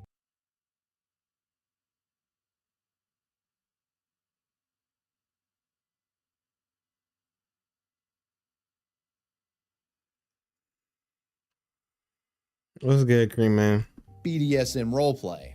Late January 2015, there was a gooner on the loose. Witnesses were coming forward, claiming that someone had allegedly filmed a sexually explicit video in a college library. News outlet The Oregonian reported that the offending video was recorded at Oregon State University. All of this transpiring during the fall semester. The public scrambled to identify the perpetrator. Upon the discovery of this rogue gooner at large, police got involved. While they likely expected the culprit to have been some homeless crackhead that was using public library Wi-Fi to jerk off, they were surprised to find it was actually a young female student named Kendra Jane Sunderland. According to Oregon State University, she was a 19-year-old Salem, Washington native who had been studying human development and family science at their school. Kendra was also an aspiring adult film star. She recorded herself in an isolated area of the library, covertly gooning for approximately 30 minutes, and was apparently live streaming her performance to a small audience on an internet campsite. The video features the woman slowly undressing herself while sitting at a library desk, showing her chest and at one point taking off her pants, exposing and touching her cucaracha. Throughout the recording, she constantly looks over her shoulder to see if anyone was coming, but it turns out only she was. The scandalous study session turned sex act concludes with Kendra getting up and walking away from the scene of the goon, as if nothing ever happened. But her live-streamed video left a snail trail of guilt that couldn't be wiped clean. As you and I both know, the internet is forever. The library stream was recorded, shared, and quickly went viral, with the university obviously getting outraged that their prestigious reputation was now affiliated with a potential sex criminal. Kendra would be vigorously probed by police officers after they watched her video. Their investigation led to her eventually being detained. As a result of her library rubdown, Kendra Sunderland was arrested and was facing over $6,000 in fines and jail time for public indecency. Local news outlet KOIN actually went to the now infamous deviant's home to discuss what had happened with her, but were met with a note on the door stating that she was refusing to talk. Unable to enter the gooner's lair, they then went to interview Steve Clark, an OSU official who strongly condemned Kendra's behavior. This was public indecency. What you saw in the video, or hopefully your viewers did not see, were acts by an individual that were indecent and conducted in public. Steve reveals towards the end of the report that the woman was banned from campus indefinitely. If she had any hopes of graduating college, this situation certainly didn't help things in that regard. But as you might expect, given the creation of this video in the first place, her head was in a different spot career-wise. Despite many online calling her a whore, slut, all the above, you gotta remember there's always gonna be a subset of gooners out there eager to simp. And Kendra's spicy video made her a hot commodity with these guys. While the woman had refused to make public statements initially, she eventually would come to a realization, that being, oh, I can turn this degenerate controversy into an online sex work career. Many such cases. Kendra embraced the video and was even seen signing autographs for a fan outside of her first court hearing after pleading not guilty to her charges. When questioned, she fully defended her actions. I think it's normal for a college campus. It's, you know, college kids, they go crazy, they party, they do fun things and experiment. I think it's, you know, it's not really big news. I think it's more shocking to other people not on campus than it is for the people on campus. Those following the library gooner girl case would get more reflection from Kendra when she did a full 22-minute long interview with ABC News affiliate KEZI9. She claimed she had no intention of the video going viral when doing the stream, which I honestly believe because outside of Mia Khalifa's hijab thing, this was sort of a first of its kind moment. I think she kind of just stumbled into this. How have you been since, for the last couple of months? How have you been feeling? It changes every day, but at first I was just upset and sad and stuff like that, and now it's more excited for my future and everything that I have coming to me, so it's just a giant mix of emotions that goes up and down all the time, but that's just girls for you. Was this something that you knew you always wanted to do? This is something that's always been in the back of my mind that I would dream about, but I pushed it away because I was always told, you know, you're supposed to go to college, get a degree, and get a good job. You dreamed about this? But I thought I didn't want to go that route. I always wanted to be a model. I always wanted to model for Playboy and Penthouse and stuff like that, and I just never actually thought it would happen because I knew that there's a lot of girls that try so hard to get into it, and it's very hard for them to, you know, find the door and to get them into it. So what would be the life-ruining punishment issued by the courts as a consequence for the Library Girl video? In September, Kendra pled guilty to a misdemeanor charge and had to pay a $1,000 fine. Yeah.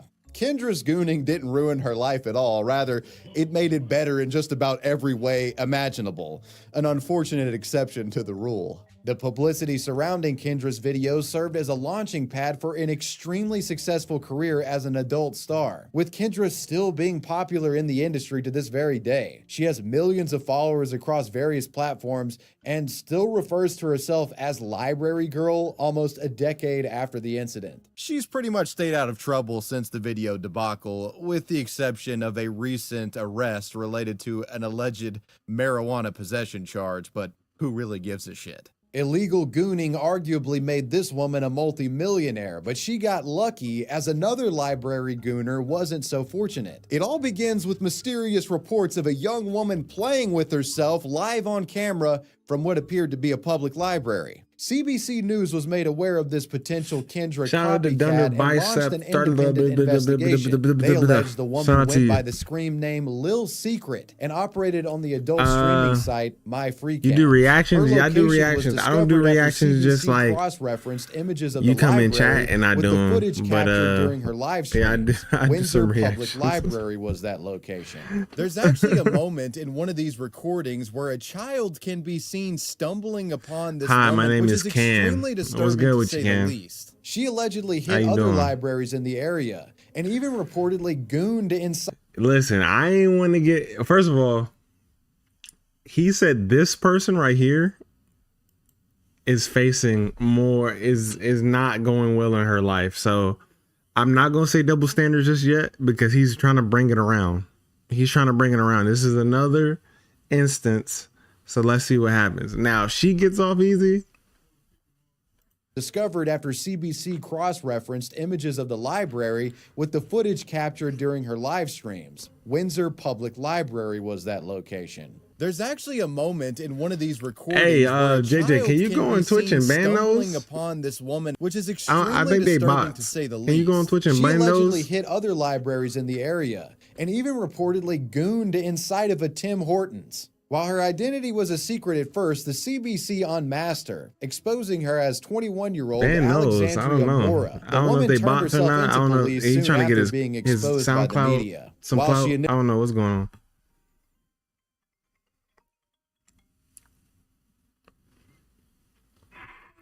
What's up?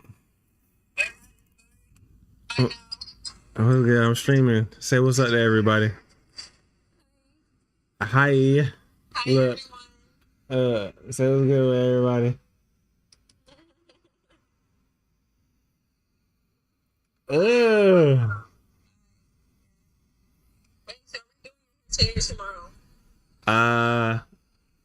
What time would be better?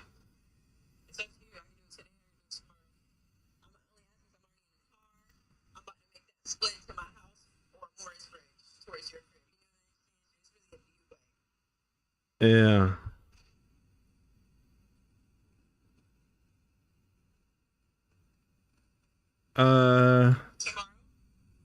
Who that? This my cousin. This my cousin. I'm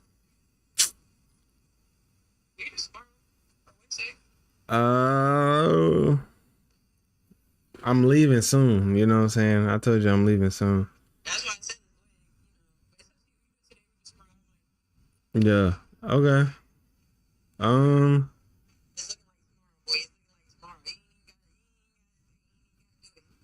It sounds like you want to do it tomorrow. See, that made me want to do it today. My face is giving that because like this is a lot. It's my cousin, y'all. It's my cousin. Get off. Y'all are wild. And see, I'm never gonna share nuts. This is the chat right here. They're going crazy. They're saying, who is that? Who is that? They on you tough. But if they knew that you had all these acne scars right here and all, they wouldn't be, you know what I'm saying? If they knew your forehead was approximately 7 inches wide, they wouldn't do that. No, not at all, bro. I just started getting bumps right here. Other than that, my shit clearer than yours.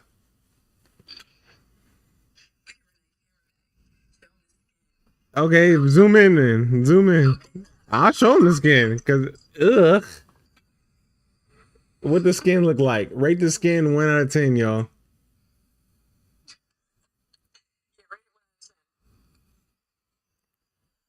Ew.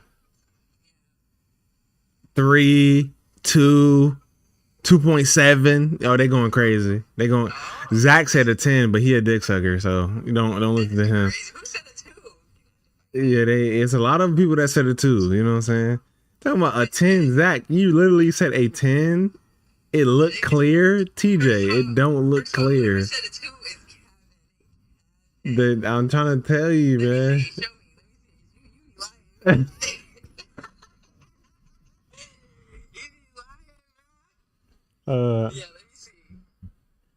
They banned all the people that said 2s and 1s. They banned them. Look. You can see messages been deleted. You don't know about YouTube like that because you don't be streaming like that. So I'm trying to tell you, like, this is how it is.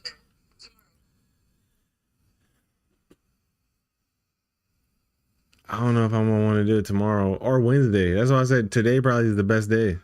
I can just get off the stream. I can get off the stream right now.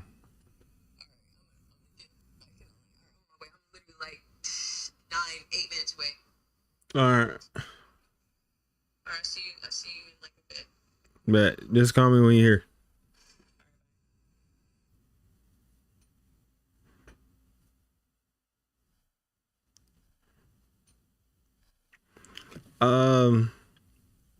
Yeah.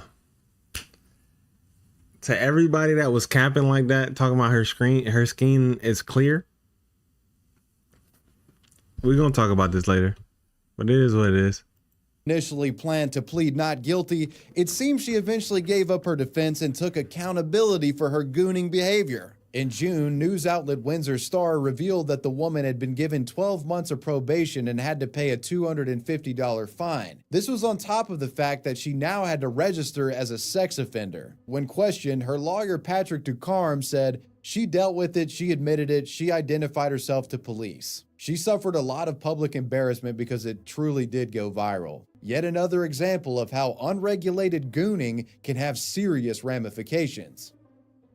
Anthony Weiner, the gooner politician. Politicians being weird sex pests is nothing new. You might even be tempted to say that allocating a chapter telling the story of a gooner politician is redundant or passé. Just for that, y'all. Just for that. Listen, this is what I'm going to do. We're going to do an IRL stream when she come pick me up to do my hair. And you're going to see a closer look. Because I know we just talking about gooning. Y'all some goons. So y'all going to see, and y'all going to see the face. And it's going to look like a Crunch Wrap bar. And I'm going to be like, listen. I told y'all. Well, my rebuttal, Anthony Weiner.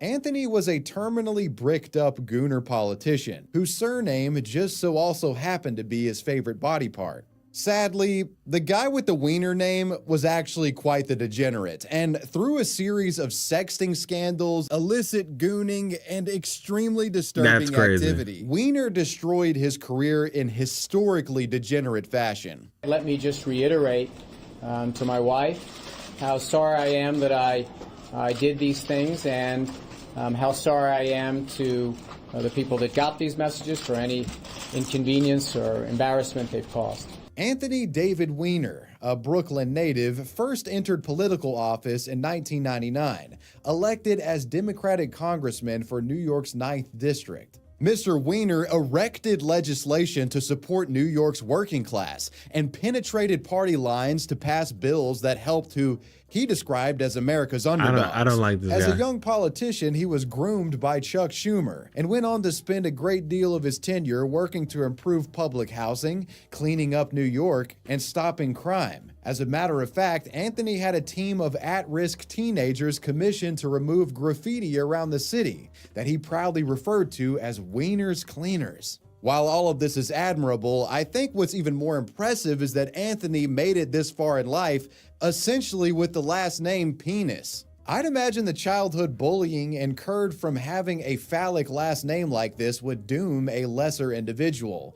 But Weiner grabbed life by the balls and became successful despite his family curse. Though Mr. Weiner was not without his flaws. See, Tony had a bit of a gooning problem. On May 27, 2011, as President Obama was in the White House signing an extension to the Patriot Act, Anthony Weiner uploaded a truly bizarre photo to his Twitter. It was a crotch shot of a seemingly bricked up white guy in some boxer briefs. And the post was reportedly directed to the account of a 21-year-old Washington University student named Jeanette Cordova. The baffling photo was up only very briefly and was quickly deleted, though some people did see it. In the wake of the post, Anthony took to social media, trying to laugh it off, saying that he had been hacked or that someone was playing some sort of prank on him. A photo of an anonymous man's bulging underwear. The lewd picture, immediately deleted from Weiner's account, was sent to this 21-year-old Seattle college student,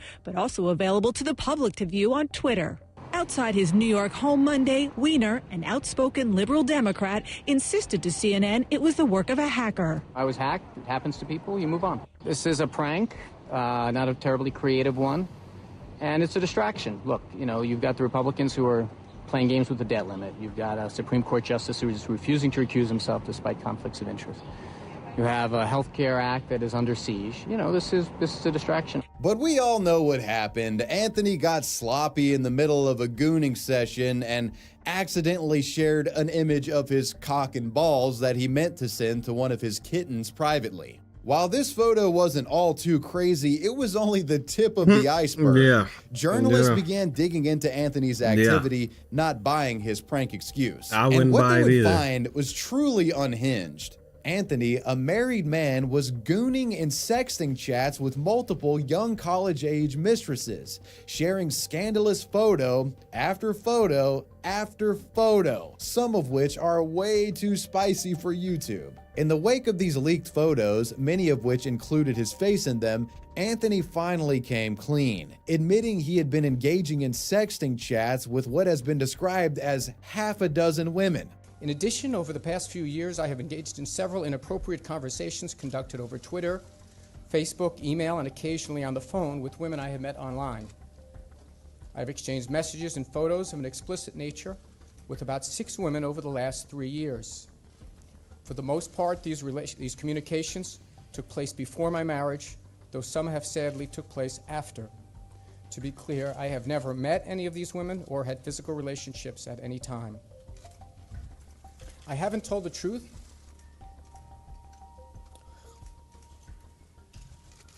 And I've done things I deeply regret. With the smoking gun out there and mounting pressure from Democratic colleagues, Mr. Weiner would resign from his position in Congress in what had become one of the most humiliating political scandals of the 21st century. I'm here today to again apologize for the personal mistakes I have made and the embarrassment I have caused. I make this apology to my neighbors and my constituents, but I make it particularly to my wife, Huma. I had hoped to be able to continue the work that the citizens of my district elected me to do. And most importantly, that my wife and I can continue to heal from the damage I have caused. I mean, Tony, you're the Weiner guy. You can't get busted for something like this, man. Extortion, blackmail, take a bribe for Christ's sake, but sex stuff, your name is Weiner. You just can't do it. Bro was cooked from the start. Unfortunately, the distraction that I have created has made that impossible. So today I am announcing my resignation from Congress. Anthony's resignation is likely where you would expect this story to end. But this wiener was simply built different. When the fallout settled from the sexting scandal, Anthony actually tried to run for office again, this time setting his sights on becoming the mayor of New York City in the 2013 race. Now, surprisingly, at first, this wasn't a complete disaster. Tony promised that he was a changed man. Aside from the scandal, Anthony was actually well liked when he was a representative. And since some time had passed since that scandal, many in the public seemed to forgive Anthony by this point. I'm glad these things are behind us. I know that this was a very public thing that we had happen to us, but by no means does it change the fundamentals of my feelings here, and that is that I want to bring my vision to the people of the city of New York. I hope they're willing to still continue to give me a second chance. Weiner made numerous public apologies, and his wife, who remarkably stayed with him throughout all of this, spoke highly of her husband. And it seemed like whatever demons Anthony had were now exorcised, and he was prepared to get back to business and take New York to new heights. Our marriage, like many others, has had its ups and its downs. It took a lot of work and a whole lot of therapy to get to a place where I could forgive Anthony. Unfortunately for Anthony, though, his past would come back to haunt him. When news of Anthony running for mayor became widely known, old ops started coming out of the woodwork with new unseen leaked photos alleging that Anthony had actually been continuing his sexting and gooning with women that weren't his wife. Doing so after he had been exposed last time in 2011, so like he was still at it. In June, an online gossip website called The Dirty released evidence suggesting Anthony had been recklessly sexting more women in 2012, sharing a never-before-seen image of a fully torqued-up pecker that Anthony would eventually admit was in fact his. Standing by her husband's side, wife Huma Abedin broke her silence, speaking out for the first time. Anthony's made some horrible mistakes, both before he resigned from Congress and after. But I do very strongly believe that that is between us. Despite the new leaks, Tony's wife continued to support him, but the public had seen enough. Weiner's mayoral campaign flopped after these new allegations and images came to light, and he ultimately conceded the race to the opposition. And I am waging this campaign on a bet. And the bet is, at the end of the day, citizens care more about their own future than about my past with my wife and my embarrassing things. Well, so far that bet isn't paying off. You begin to see that this guy genuinely has a gooning problem, and it's at this part of the story that things actually start to get pretty dark and extremely perverse. Several years later, in 2016, Anthony Weiner would be back once again in the media, facing a third round of embarrassing sexual misconduct allegations. This time, though, a potential criminal element was at play. Weiner had been caught sexting once again. Leaks began dropping left and right, most of which included various post-workout thirst traps, though this round had far more explicit leaks than any before. And the most egregious of these photos? Weiner had sent a picture of himself in his underwear with his infant son swaddled up napping next to him in the picture. While neither were nude or anything, it was still extremely creepy, inappropriate, and weird. This disturbing photo unsurprisingly had many calling for Weiner to be criminally investigated. Like, was there a child abuse element at play here? What was going on? The discovery of this image and continued sexting with other women proved too much for Anthony's ever-loyal wife to bear this time around, and she filed for divorce shortly after the allegations came up. But it only gets worse. In 2017, it was also discovered that Anthony had been sexting with a 15-year-old girl. This proved to be the final straw, and Weiner was eventually arrested and convicted for transference of obscene material to a minor. It's only so many chances you get. To serve 21 it's months only in so prison many for chances this. you can get, He was released bro. in 2019 after serving 18 of those months. Anthony's gooning and perverse sex habits ultimately ruined his life in a way that few politicians can lay claim to. His story started as a somewhat innocuous and humorous one about a guy named Weiner getting in trouble for being horny, but the truth of the matter was actually much darker and disturbing. After finishing his stint in prison, shockingly, in December 2024, Weiner actually floated the idea of filing to become part of New York City Council, though this doesn't seem to have gone anywhere, thankfully. Anthony Weiner is a prime example of how sex addiction and gooning can ruin your life. The Gooner Judge. All right, this is too much. All right. Well, hey, if y'all care, so Illuminati is on Twitch right now. And that's a good segue for me to end off because I gotta get my hair done. So, you know what I'm saying? I gotta get my hair braided up and all and whatnot. So peace out, y'all. We gonna do the IRL stream. I'm gonna load it up. My phone is on 38%.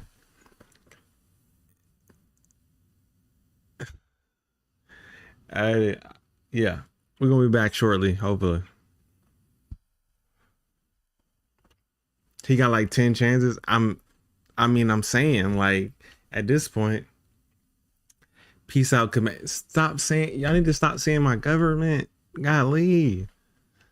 It sound like y'all trying to bring me up on charges. What's going on here? You know what I'm saying? Stop saying my whole name. Say KB. Say say Blackathan. Say Komet. Say like short and hyphenated, you know, names. But we're gonna be back in a little bit though. So stay tuned. IRL stream. I'm very tender-headed, so y'all gonna see me get my shit braided up and it's gonna hurt a lot. So no, don't really call me that though. All right.